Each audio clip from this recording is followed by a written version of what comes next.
నవోదయాలో total ఎన్ని marks ఉంటుంది? 100 marks ఉంటాయి. అన్నీ కూడా ఎలాంటి క్వశ్చన్స్ ఉంటాయి? మల్టిపుల్ చాయిస్ క్వశ్చన్స్ ఉంటాయి. వీటిని మనం సింపుల్ ఏమంటాం? MCQ అంటాం.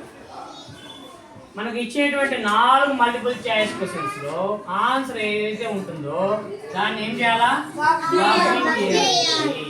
ABCDలో మనకు ఈ ఆన్సర్ ఉంటే వీని ఇలాగ బబ్లింగ్ చేయాల్సి ఉంటుంది.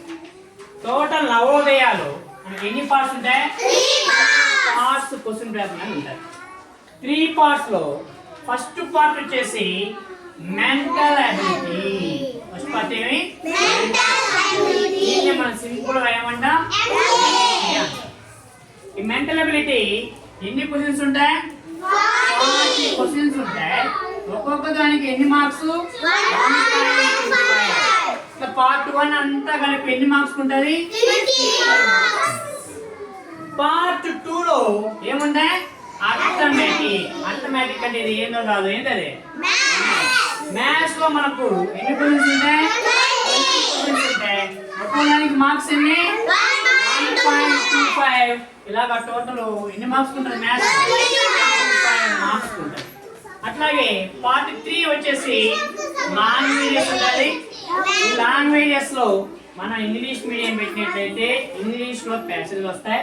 తెలుగు మీడియం పెడితే తెలుగులో ప్యాసేజ్ వస్తాయి. మనం తెలుగు మీడియం తీసుకున్నాం కాబట్టి తెలుగులో ప్యాసేజ్ ఉంటాయి. ఈ లాంగ్వేజ్ సంబంధించి ఎన్ని క్వశ్చన్స్ ఉంటాయి? 20 క్వశ్చన్స్ ఉంటాయి. ఒక్కొక్క దానికి మార్క్స్ ఎన్ని? 1.25. టోటల్ కలిపి 25 మార్క్స్ లాంగ్వేజ్ ఉంటాయి.